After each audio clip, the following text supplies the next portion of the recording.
श्री गणेश करता हूं मैं। देखिए, आज का जो विषय है वह है approach and method of teaching. Approach and methods of teaching, इसमें दो है। पहला है अप्रोच और दूसरा है मेथड। अप्रोच मीन्स पहुंच, दृष्टि, और दूसरा है मेथड्स, विधियां, तरीका। तो शिक्षण के क्या दृष्टियां हैं, क्या विधियां हैं, क्या तरीका है, इस पर हमारी चर्चा करेंगे। तो सबसे पहले हम चलते हैं शिक्षण दृष्टियां यानी टीचिंग अप्रोच पर। तो a teaching approach,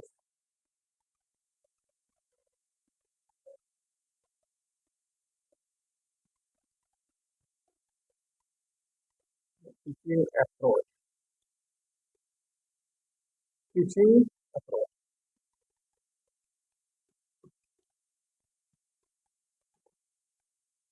teaching approach.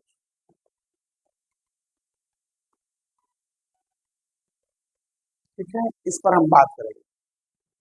उसमें पहला है प्राकृतिक दृष्टि। सबसे पहले हम यह जानेंगे कि शिक्षण के लिए विभिन्न शिक्षण दृष्टियां हैं, अप्रोच है, ताकि भाषा सीखने में रोचक, प्रभावी और उपयोगी बन सके। तो इसके लिए पहला प्राकृतिक दृष्टि है शिक्षण का, यानी कहने का मतलब है नेचुरल अप्रोच।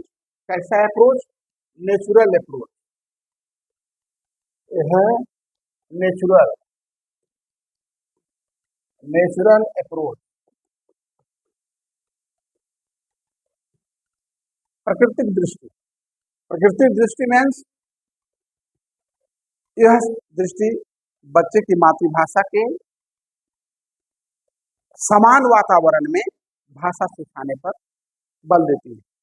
यानी बच्चे जिस भाषा अपने घर में है उसी भाषा में सिखाइए, वह जल्दी सीखेगा।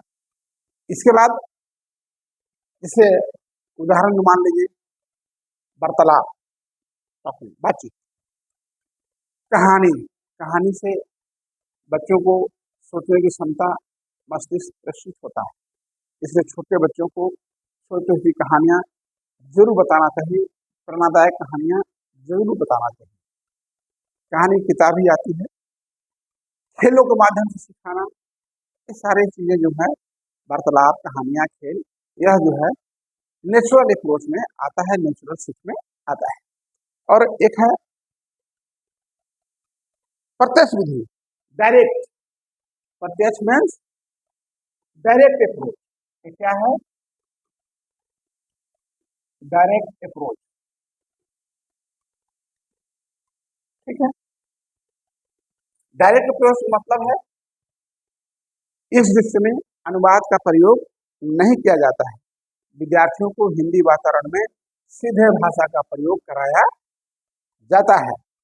उदाहरण में समझने के लिए हिंदी में सोचने और बोलने की आदत को विकसित करना। आगे है अनुवाद दृष्टि, ट्रांसलेशन अप्रोच। इसको बोलेंगे ट्रांसलेशन अप्रोच।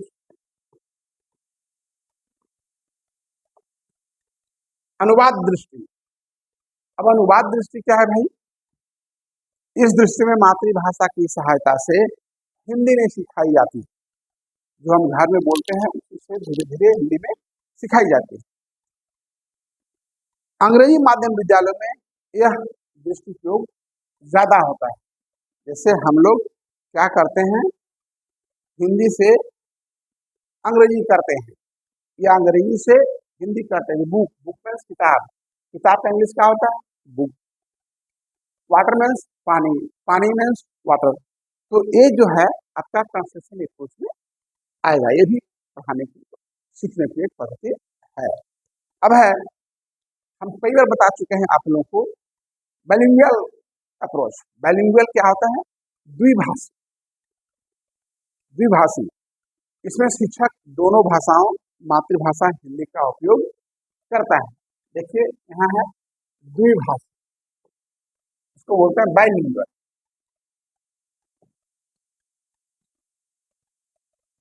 अप्रोच।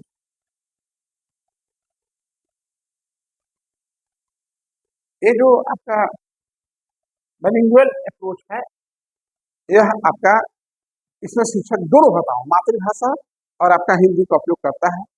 विद्यार्थी को नई भाषा सीखने में इसमें आसानी होती है, क्योंकि दोनों भाषा बताया जाता है, इंग्लिश दोनों में। अब है संरचनात्मक अप्रोच, संरचनात्मक दृष्टि। ये देखिए, अब ये स्ट्रक्चरल अप्रोच।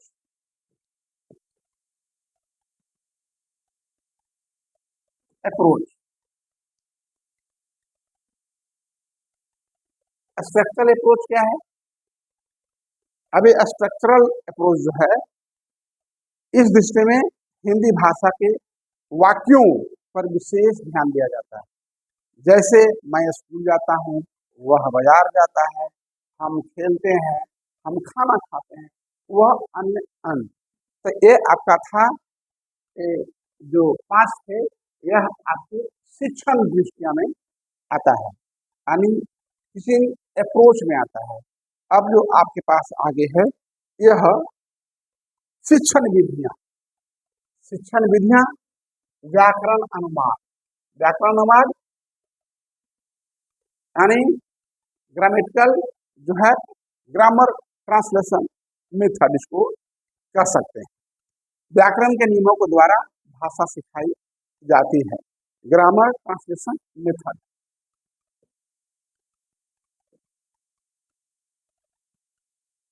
ट्रांसलेशन मेथड, अब हम मेथड्स में आ गए। तो ग्रामर ट्रांसलेशन मेथड, यह जो है आपका व्याकरण के नियमों द्वारा भाषा सिखाई जाती है। शुद्ध शुद्ध बोलना, शुद्ध शुद्ध लिखना और शुद्ध शुद्ध पढ़ना, इसे क्या कहते हैं? कौन बताएगा? व्याकरण किसे कहते हैं? एक तरफ पढ़िए, एक तरफ गाय, कोई फायदा नहीं। चलिए ठीक है, जो चीज नहीं आता है उसे पुनः रिवीजन कर लेना आवश्यक है। तो व्याकरण के नियमों द्वारा भाषा सिखाना जाना, यानी इसे शुद्ध शुद्ध पढ़ना, शुद्ध शुद्ध बोलना, शुद्ध शुद्ध लिखना, जैसे अनुवाद और अभ्यास पर ज्यादा इसमें बल दिया जाता है। लाभ है, लेखनी कौशल जो है, बहुत काफी लिखने की बहुत काफी विकास हो जाता है। अब एक है डायरेक्ट मेथड टीचिंग, प्रत्यक्ष टीचिंग। डायरेक्ट मेथड जो है,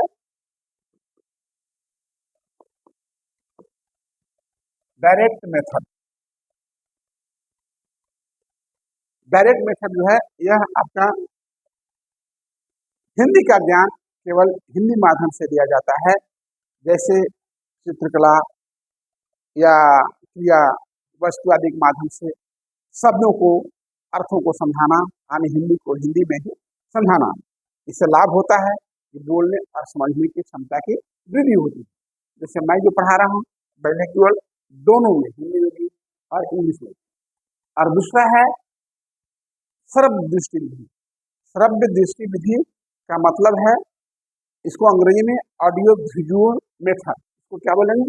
audio visual method, visual method. ठीक है, तो आप समझ रहे हैं, ऑडियो विजुअल, बोल भी रहे हैं, सुन भी रहे हैं, देख भी रहे हैं। फिल्म, वीडियो, चित्र, ऑडियो, प्रोजेक्टर आदि का प्रयोग करके जो भाषा सिखाई जाती है, उसे ऑडियो विजुअल मेथड कहते हैं। यह विधि आज के आधुनिक युग में बहुत काफी प्रचलित है। और आज के युग में यह फायदा जरूर है कि अब शिक्षक चाहे गलत पढ़ा करके निकल जाना तो संभव नहीं, इसलिए संभव नहीं है क्योंकि विद्यार्थी बता देगा। आजकल चैट जीपीटी है, गूगल है, फेसबुक है, पेज है, सब जगह सारी चीजें एक क्लिक में सब कुछ मिल जाएगा। इसलिए अब शिक्षक को भी सावधान हो जाने की आवश्यकता है, वो कभी गलत नहीं पढ़ा सकते, अंत उनकी निश्चित है। तो इसलिए पढ़ाने से पहले बहुत ढंग से समझ के पढ़ाने की आवश्यकता है। अब है आगे संप्रेषण विधि, कम्युनिकेशन मेथड। आप लोग समझ रहे होंगे जैसे कौन सा विधि में आप संप्रेषण कर रहे हैं, बातचीत कर रहे हैं, जैसे वार्तालाप हो गया, प्रश्नोत्तरी हो गया, क्वेश्चन पूछना बताना, या कोई समूह कार्य हो गया, तो यह आता है आपका कम्युनिकेशन मेथड में। और आगे है स्थिति आधारित विधि, यानी इसको सिचुएशनल मेथड कहते हैं। सिचुएशन, स्थिति, विद्यार्थियों को वास्तविक जीवन की परिस्थितियों में भाषा का प्रयोग के लिए प्रेरित किया जाता है। यानी कहने का मतलब है कि पढ़ाई, उसको समझाना बताना वास्तविक जीवन से प्रेरित होना चाहिए। यानी हम खूब पढ़ लिए लिखे हैं, अब कितना मिलीग्राम का 1 लीटर होता है, कितने डिस्मिल का इकट्ठा होता है, तो ये सारी चीजें जो फंक्शनल अर्थमेटिक है, इसकी जानकारी होना बहुत जरूरी है। स्कूल में कैसे बात करेंगे, घर में कैसे बात करेंगे, या और कहीं कैसे सम्मान करेंगे, इसकी जानकारी होना बहुत जरूरी है। और सबसे इम्पोर्टेंट लास्ट है खेल विधि। खेल विधि बच्चों के लिए बहुत काफी उपयोगी है, क्योंकि मैं आपको बता दूं, जब बच्चों को आप पढ़ाते हैं तो मैं देखता हूँ माँ बाप शुरू करते हैं एबीसीडी, 3 साल 4 साल हो गया एबीसीडी सीखो, क ख ग सीखो, नहीं, रॉन्ग। बच्चों को पहले आपके आस पड़ोस की जो चीजें दिख रहा है, जो उसके मस्तिष्क में कॉन्सेप्ट बन रहा है, पहले उसको पढ़ाइए। वह जल्दी सीखेगा क्योंकि वो देख रहा है। मैंने, हमारा होता है, उसको हमने 3 साल का, 2.5 साल 3 साल में ही हम उसको कन्हैया बोलते हैं, कन्हैया लेकर के अब मॉर्निंग में टहलते थे, और उसको एबीसीडी पढ़ना सिखा दिया, क ख ग पूरा पढ़ना सिखा दिया, 1 से 100 तक सिखा दिया, लेकिन क ख ग उसको लिखने नहीं, कुछ स्पेलिंग मीनिंग याद करा दिया, हरिया लोटा कटोरा, रूम खिड़की दरवाजा, आकाश पताल, घास जमीन, विंडो मेन गेट, ये सारी चीजें वो सब जानता है। उसकी जब इंटरव्यू हुआ एडमिशन के लिए स्कूल में, नर्सरी में, तो बोला आप क्या क्या पढ़ते हो, तो बोला हम पेपर पढ़ते हैं। वहाँ जो इंटरव्यू लेने वाले शिक्षिकाएं थी, ऐसा चकित हो गई, पेपर पढ़ते हो? हमारी बेटी साथ में गई थी, बोले हाँ हाँ पापा लेते हैं 5-6 पेपर। कौन कौन पेपर पढ़ते हैं बाबू? हिंदुस्तान, दैनिक भास्कर, दैनिक जागरण, प्रभात खबर और टाइम्स ऑफ इंडिया, इतना पेपर? तो हाँ हम पढ़ते हैं। कोई ले आया टाइम्स ऑफ इंडिया, स्कूल में आता है, सब टेलीग्राफ ले आया, नहीं हम ये पेपर नहीं पढ़ते। तो तुम कौन पेपर पढ़ते? हम टाइम्स ऑफ इंडिया, ये कौन पेपर है? तो जो हम पढ़ते हो पेपर नहीं। अच्छा इसको पढ़ के बताओ, वो बता दिया, पूरा नहीं पढ़ पाया तो एग्जाम तुम लेते नहीं है। बोला हो गया एडमिशन। तो देखिए, जो आपके सराउंडिंग में है, बच्चे सबसे पहले सीखेंगे, इसलिए बच्चों को सबसे पहले वही सिखाना चाहिए। और प्ले वे मेथड, खेल खेल में, जिससे कहानी कहकर, कविता कहकर के, गीत के माध्यम से, यह विधि अत्यंत रोचक और बहुत ही फ्रूटफुल है। अब देखिए निष्कर्ष पर हम पहुंचे हैं, तो निष्कर्ष में हम क्या बताएंगे आपको, भाई देख लो, शिक्षण के कई एक विधि, आप तो समझ गए इससे, और एक विधि से अगर पढ़ाते हैं तो पर्याप्त नहीं है, इसलिए कई एक विधि से। मैं भी कई एक विधि लिया हूँ, लेक्चर भी दे रहा हूँ, डेमोन्स्ट्रेट भी कर रहा हूँ, पॉइंट भी दे रहा हूँ, और एक है कि सिर्फ प्रेजेंटेशन भी दे रहा हूँ। इससे क्या होगा कि आपको पढ़ने में रुचि जग जाती है, और आयु रुचि परिस्थिति को देख करके आप कैसे समझ पाते हैं, उसके अनुकूल पढ़ाना बहुत उपयोगी होता है। और ताकि भाषा अधिगम प्रभावी हो सके और आनंददायक बन सके, 1 घंटे 2 घंटे की क्लास आपको भारी महसूस न हो। तो चलिए, एक छोटा सा इस पर एआई के सहयोग से प्रेजेंटेशन है, हम इसको देखते हैं।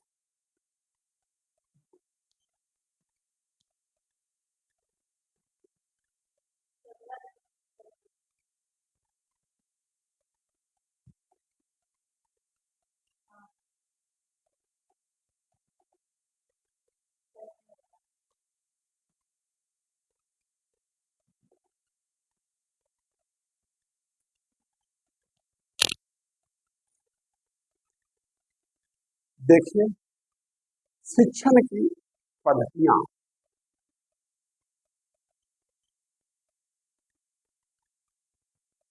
भाषा सीखना रोचक, प्रभावी और उपयोगी बनाने के लिए विभिन्न शिक्षण दृष्टियां और विधियां, है ना। Approach and method of teaching,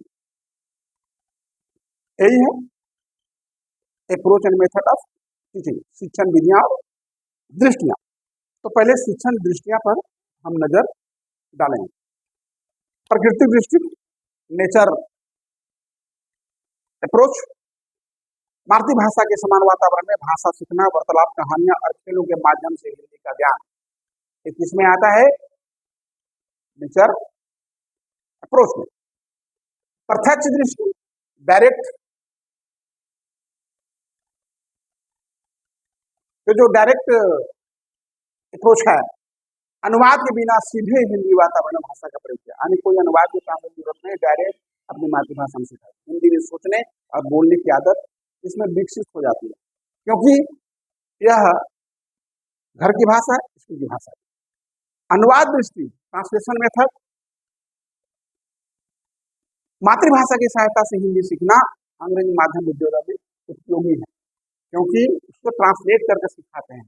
कटोरा, कटोरा इंग्लिश का हो, थाली, थाली इंग्लिश का हो, बड़ा आसान हो जाता सीखना। और बिलिंगुअल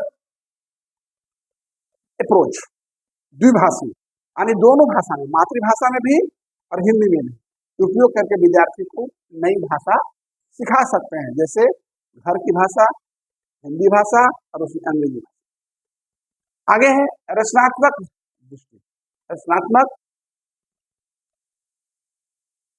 यह जो है हिंदी भाषा के वाक्य संरचना पर विशेष ध्यान, जैसे यह वाक्य पर कंस्ट्रक्शनल अप्रोच है, यानी यह वाक्य पे ज्यादा ध्यान देता है। मैं स्कूल जाता हूँ, वह बाजार जाता है, मैं खाना खाता हूँ, इत्यादि। तो ये था आपका शिक्षण दृष्टियां, टीचिंग अप्रोच। अब आ गया टीचिंग मेथड, शिक्षण की पद्धतियां। देखिए,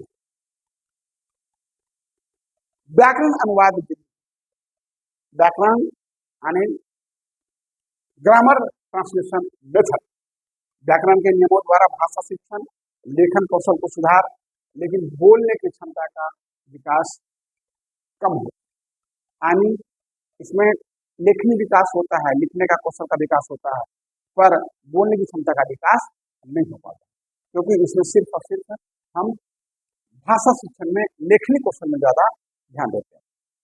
डायरेक्ट विधि जो है, केवल हिंदी माध्यम से ज्ञान, जैसे चित्रकला, वस्तु या कोई क्रिया माध्यम से शब्दों को अर्थ, यानी हम दिखा करके बताते हैं और समझाने की क्षमता में उसमें वृद्धि होती है। ऑडियो विजुअल मेथड, आप लोग देख रहे हैं, वही तो पढ़ाई हो रही है, ऑडियो विजुअल देख रहे हैं, सुन रहे हैं, पढ़ रहे हैं, जैसे फिल्म है, वीडियो है, चित्र, ऑडियो, आधुनिक तकनीक पर आधारित आज के डेट में जो पढ़ाई हो रही है, बड़ा इंपॉर्टेंट है।